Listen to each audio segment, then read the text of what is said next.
नमस्कार दोस्तों, स्वागत है आपका जीएस जोन में। दोस्तों, आपके अथक प्रयास से जीएस जोन परिवार जो है वो 500 सब्सक्राइबर को एक सप्ताह के भीतर ही पार कर चुका है। तो इसी तरह आप लोग लगातार इसमें अपनी सहभागिता, अपना पार्टिसिपेशन देते रहिए और इसे और आगे लेकर के चलिए। और हम लोग 2024 की प्रारंभिक परीक्षा की तैयारी के क्रम में 2023 के पेपर को एक एक क्वेश्चन उठा करके एनालिसिस कर रहे थे। उसी क्रम में ये पार्ट नंबर 4 है और आज हम लोग 111 नंबर से 130 नंबर तक के क्वेश्चन को देखेंगे। तो चलिए सेशन की शुरुआत करते हैं। तो यहाँ पर आप देखिए, सबसे पहला जो सवाल है वो 111 नंबर पे जल रोकथाम एवं प्रदूषण नियंत्रण अधिनियम को निम्नलिखित में से किस वर्ष बनाया गया था? When did the Water Prevention and Control of Pollution Act was enacted in which of the following year? तो ऐसा सवाल मैं दोस्तों आपसे एक इंडिकेशन देना चाहता हूं कि आयोग हर साल लगभग ऐसे प्रिवेंशन, कंट्रोल अथवा कंजर्वेशन एक्ट जरूर पूछता रहता है। तो आप कम से कम 10 से 12 ऐसे कंजर्वेशन या फिर प्रिवेंशन कंट्रोल एक्ट हैं जिनको आप याद रखिएगा, जिनमें आपका सबसे पहला जो आता है वो भारत वन अधिनियम आता है, वो 1927 में आता है। यहाँ से इसकी शुरुआत होती है। उसके बाद सबसे अधिक बार पूछा जाने वाला वन्य जीव संरक्षण अधिनियम 1972 है। उसके बाद वन संरक्षण अधिनियम 1980 है। वायु प्रिवेंशन यानी एयर पॉल्यूशन प्रिवेंशन एक्ट जो है वो आपका 1981 के आसपास है, तो वो देख लीजिएगा। इसके बाद जो है आपका प्रोटेक्शन एक्ट, ये भी बहुत बार पूछा गया, 1986 में था।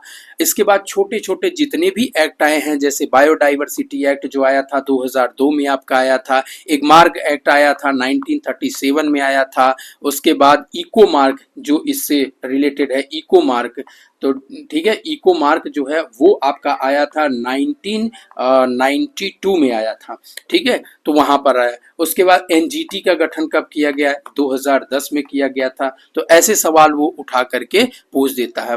प्लस इसके साथ जितने और जैसे टाइगर प्रोजेक्ट कब चलाया गया वो डेट उठा के पूछ देगा, एलिफेंट प्रोजेक्ट कब चलाया गया, घड़ियाल प्रोजेक्ट कब चलाया गया। तो ये सब आप देखेंगे तो किसी बुक में, चाहे या तो घटना चक्र में देख लीजिएगा या छोटी सी एक बुक आती है केंट पब्लिकेशन की, उसमें भी दे रखा है, तो आप उसको अच्छे से कर लीजिएगा, ठीक है।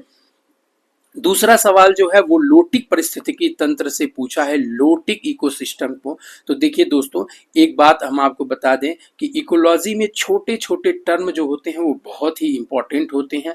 अगर उस टर्म का मीनिंग आपको पता है तो आपके लिए वो सवाल एकदम आसान हो जाएगा, लेकिन अगर मीनिंग नहीं पता है तो वो सवाल आप नहीं कर पाएंगे। तो यहाँ लोटिक का मतलब ये होता है, दरअसल लोटिक जो है वो लावो शब्द से बना हुआ है और लावो का मतलब होता है धोना यानी वाश करना होता है। तो ऐसे लोटिक परिस्थितिकी तंत्र उस चीज को इंडिकेट करता है जहां पर आपका फ्लोटिंग जो है, फ्लोटिंग वाटर जहां होता है उसको इंडिकेट करता है। यानी जो पूरा जल तंत्र होता है ना, वो एक निश्चित डायरेक्शन में जो है वो आपका बहता रहता है, उसको बोलते हैं। तो जैसे ही आपने देखा कि हमने बताया कि जो लोटिक इकोसिस्टम है वो बहते हुए जल तंत्र को इंडिकेट करता है, तो यहाँ से आपका काम आसान हो गया। दलदल भूमि जो है वो स्थिर है, तालाब जो है वो भी स्थिर है और ये मार्सी एरिया जो है वो भी स्थिर है। तो खटाक से आप अपना आंसर नदी यानी रिवर्स में मार देंगे। इसी लोटिक का भाई जो है वो होता है लैंटिक, ठीक है। ये लैंटिक जो है वो इस बात को इंडिकेट करता है कि जहां पर जो आपका जल है वो स्थिर है, यानी वहीं एक जगह पड़ा हुआ है, तो ऐसे जगह को लैंटिक परिस्थितिकी तंत्र बोलते हैं। जैसे दलदल की भूमि, तालाब और ये मार्सी एरिया, ये सब जो है आपके लैंटिक परिस्थितिकी तंत्र का उदाहरण है। तो आप इस शब्द को याद रखिएगा। इसके अलावा मैं आपको ये इंडिकेट करूंगा कि जितना छोटा छोटा शब्द है और उस शब्द को कहने वाले जो व्यक्ति थे उनका भी नाम आप याद रखिए। जैसे परिस्थितिकी विज्ञान का जनक ओडम को बोला जाता है, इकोलॉजी का जो जनक है वो अर्नेस्ट हैकल है, परिस्थितिकी तंत्र जो है, इकोलॉजिकल सिस्टम जो है वो टांसले महोदय, बहुत बार पूछा गया है इनको। ऐसे ही हॉट स्पॉट की संकल्पना जो नॉर्मन मेयर ने दिया था वो क्या है, है, तो हॉट स्पॉट क्या बोलते हैं, ग्रीन हाउस गैसेस की जोसेफ फोरियर ने दिया था, बायोडाइवर्सिटी जो है वो आपका उनका नाम था वाल्टर जी रोसेन करके थे वो। तो बायो डाइवर्सिटी क्या होता है, बायोस्फीयर क्या होता है, इन छोटे छोटे टर्म को भी आप याद रखिएगा, आपका काम आसान हो जाएगा। तो चलिए नए सवाल की तरफ चलते हैं। नेक्स्ट सवाल है, भारत का प्रथम national centre for marine biodiversity यहाँ पर जामनगर में ये स्थित है, और ये देखिएगा ये रिलायंस ग्रुप के ट्रिपल P मॉडल पर ये आधारित बनाया गया है, तो ये इसलिए इसको ज़्यादा इम्पोर्टेंट है। मैं आपको एक चीज़ और रिकमेंड करना चाहूँगा कि जितने भी आपके इंडिया में जितने भी इस प्रकार के चीज़ें बनी हुई हैं, जैसे आपका वन प्रबंधन अधिनियम भोपाल में है, और उसका नीरी जो है आपका वो नागपुर में है, और कजरी जो है वो आपका जोधपुर में है, और बाकी देहरादून में जितने दिल्ली में कौन कौन से हैं, बायो बोटेनिकल पार्क जो है आपका यहाँ पर है, लखनऊ में है। तो जितना भी ऐसा एक्ट है उसको एक मैप लीजिए और उस पर बढ़िया से लोकेट करके और दीवार पे अपने आगे चिपका दीजिए, और 5, 7, 10 बार आप पढ़ लीजिएगा, तो आपका एक सवाल कहीं भी इकोलॉजी में नहीं गया है। ठीक है, तो इससे आप इसको अच्छे से याद कर लीजिएगा। 14 नंबर का जो सवाल है वो प्राकृतिक रेशम को, ये सवाल आप PYQ उठा करके देखिएगा ना, हर बार एक सवाल इससे पूछा गया है। Teflon, rayon, rubber, plastic, PVC, इन सब से हर बार सवाल पूछता है। कृत्रिम रेशम कौन है, यानी आर्टिफिशियल जो है रेशम कौन है, और सिल्क कौन है, और आपका जो है नेचुरल सिल्क कौन है, ये हर बार सवाल ऐसे पूछा जाता है। तो नाइट्रोजन जो है वो आपका नेचुरल सिल्क में आता है, तो इसे आप ध्यान रखिएगा। इसके अलावा जितना मैंने बताया, तो आप क्या करिएगा ना, लूसेंट का एक चैप्टर है केमिस्ट्री में, वहां पर बहुत अच्छे से ये सब दे दिया है कि रबर क्या होता है, PVC क्या है, ठीक है, टेफ्लॉन, रेयान कैसे बनता है, क्या सारी चीजें वहां दे रखा है। आप जाइएगा और ध्यान से उस चैप्टर को पढ़ लीजिएगा, हर बार एक सवाल यहां से पूछा गया है।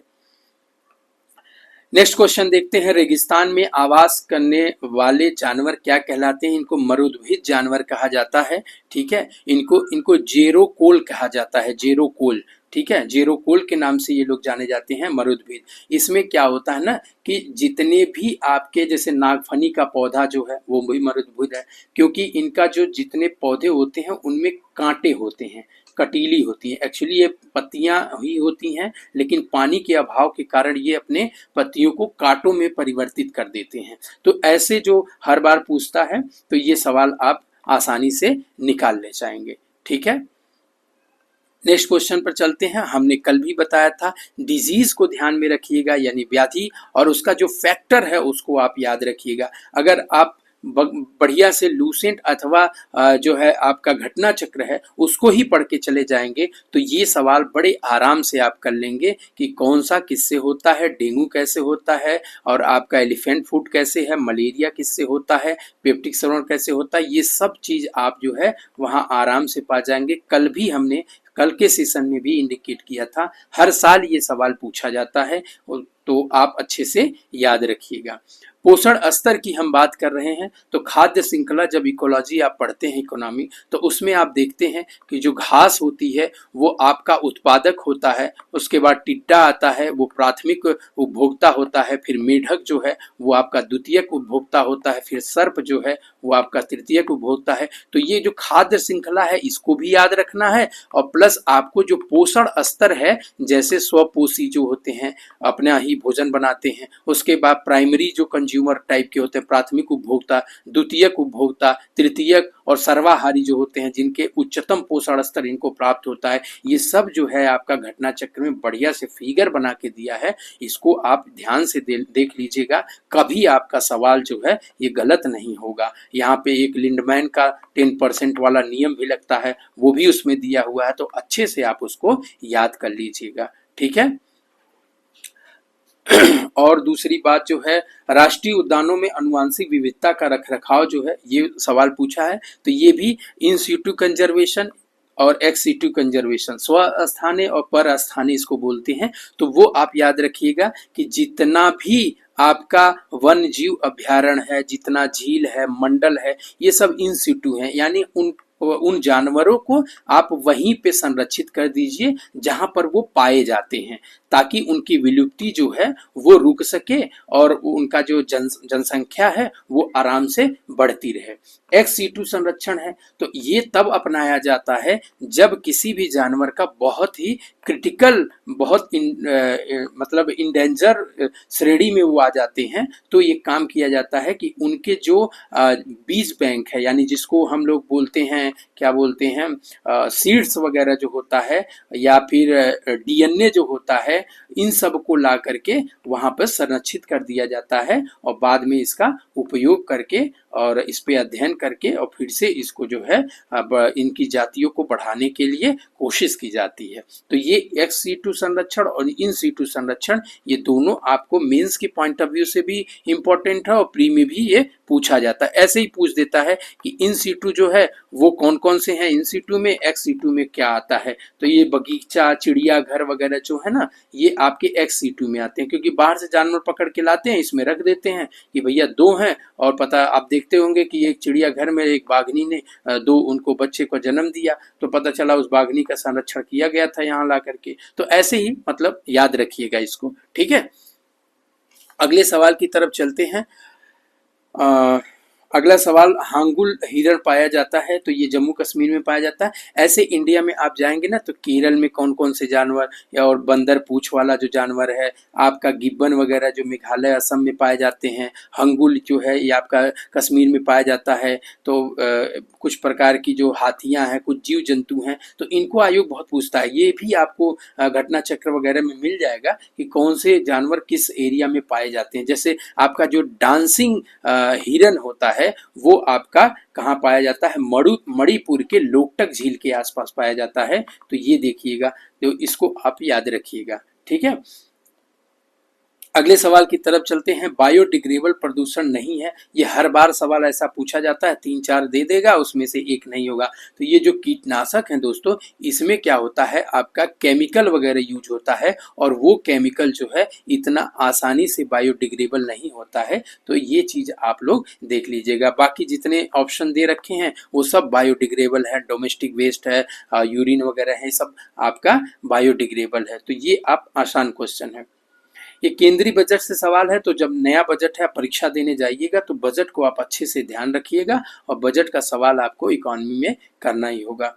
इसके बाद ये सवाल जो है वो जनगणना से तो कभी कभी पूछ देता है कि किसने कौन से शब्द को दिया था। तो यहाँ पर कुछ शब्द ऐसे दिए हुए हैं, कुछ लोगों का नाम है, ये भी आप जब जनगणना पढ़ेंगे तो उसके बैक साइड के कुछ चैप्टर दे रखे हैं, वहाँ पे इन लोगों का, जैसे माल्थस वगैरह हैं, ये बहुत फेमस लोग हैं, और ये थॉमसन भी है, बहुत फेमस है। तो इन लोगों ने जो सिद्धांत दिया था उस सिद्धांत के बारे में आयोग कभी कभी माल्थस को बहुत बार पूछा हुआ है, तो इनको उठा करके वो पूछ देता है। तो इसको आप अच्छे से कर लीजिएगा, ठीक है।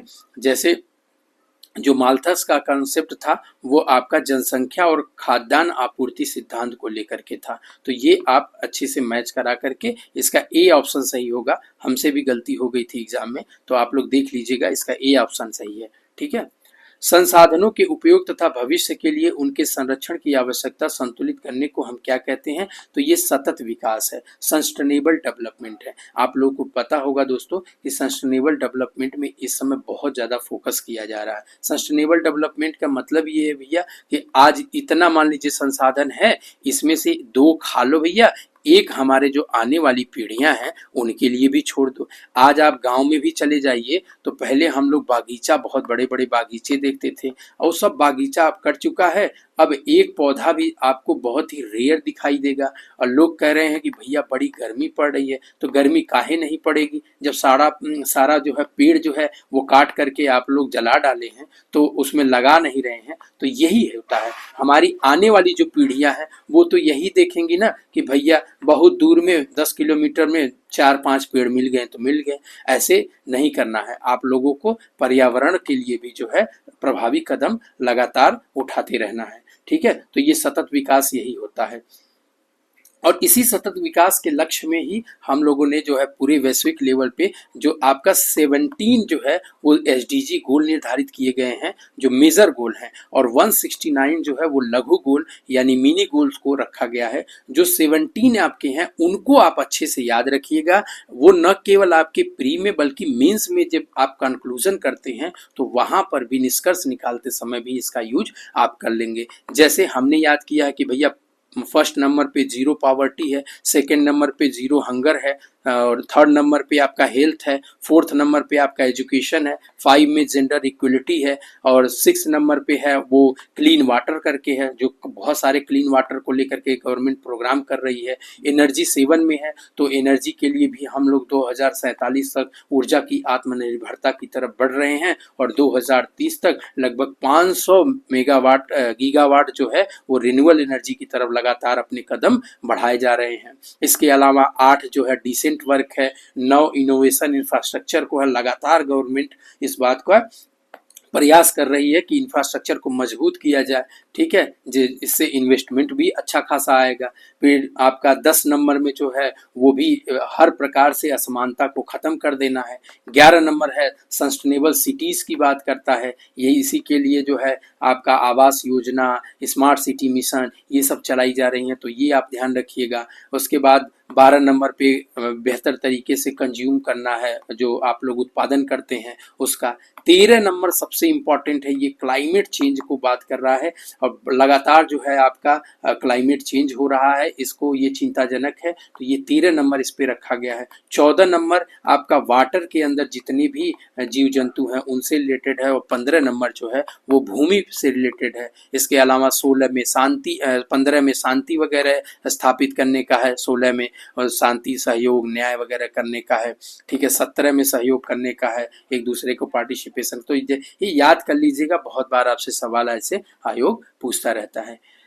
अगले सवाल पर चलते हैं, तो इसमें एक एसर्शन और रीजनिंग का सवाल दिया है, कह रहा है देश के पर्यावरण को बनाए रखने के लिए जनसंख्या नियंत्रण आवश्यक है, ठीक है, तो ये स्टेटमेंट बिल्कुल सही है, और जनसंख्या में तीव्र वृद्धि के कारण पर्यावरण संतुलन बना रहता है, तो ये गलत बात है, क्योंकि जनसंख्या जैसे ही बढ़ेगी तो पर्यावरण पर दबाव जो है वो लगातार बढ़ता जाता है। जैसा कि हमने बताया, पहले जनसंख्या कम थी तो वृक्ष बहुत ज़्यादा हुआ करते थे, जनसंख्या बढ़ने लगी तो वृक्षों की कटाव भी जो है डिमांड के हिसाब से ज़्यादा होने लगी। तो ये दूसरा स्टेटमेंट सही है, गलत है, और पहला स्टेटमेंट सही है, तो आप इसको ऐसे प्रश्न करते समय इस बात को ध्यान रखिए। गरीबी उन्मूलन के लिए अंतर्राष्ट्रीय दिवस हर बार थीम एक आध दो तो पूछ ही लेता है आयोग, तो यहाँ पर उस साल में जो है आपका यही थीम थी, तो हर बार आप जब देखिएगा कि कोई अंतर्राष्ट्रीय दिवस, जैसे मिलेट्स वर्ष 2023 को मनाया गया था मोटे अनाज का, तो उसका थीम आप देख लीजिएगा। जैसे टीबी दिवस मनाया जाता है, थीम देख लीजिए। कैंसर दिवस जो है 4 फरवरी को मनाया जाता है, उसका थीम देख लीजिएगा।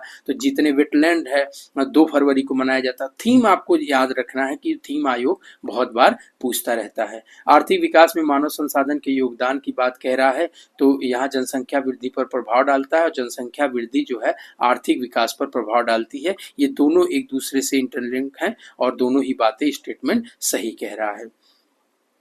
फिर अगला सवाल है, भारत में जनसंख्या का कार्य सर्वप्रथम किसने किया था? तो देखिए, शुरुआत तो मेयो के समय इनका कार्यकाल तो जो था, मेयो की हत्या आप लोग जानते होंगे, सेलुलर जेल के निरीक्षण करते समय उनकी हत्या हो गई थी 72 में, तो उसी के ठीक पहले इन्होंने जनगणना करवाने का प्रयास किया था, लेकिन नियमित रूप से रिपन ने इसकी शुरुआत किया था। स्थानीय जनक का जो वो स्थानीय स्वशासन का जो जनक माना जाता है रिपन, उसने 1881 में नियमित रूप से, तो इसमें थोड़ा सा विवाद था आंसर की को लेकर के, हालांकि आयोग ने 1871 को ही माना था, तो ये आप लोग ध्यान से देख लीजिएगा, ठीक है।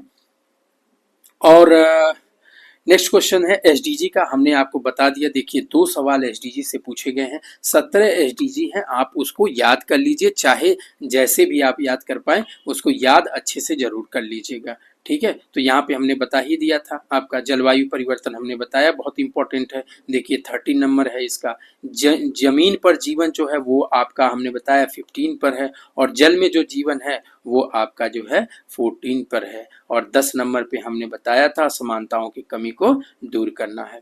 The challenge of world poverty एक पुस्तक है। ऐसे पुस्तक हर बार पूछ देता है, खास करके इकोनॉमी में जो पुस्तकें हैं, जो फेमस बुक हैं, उनको आप अच्छे से देख लीजिएगा।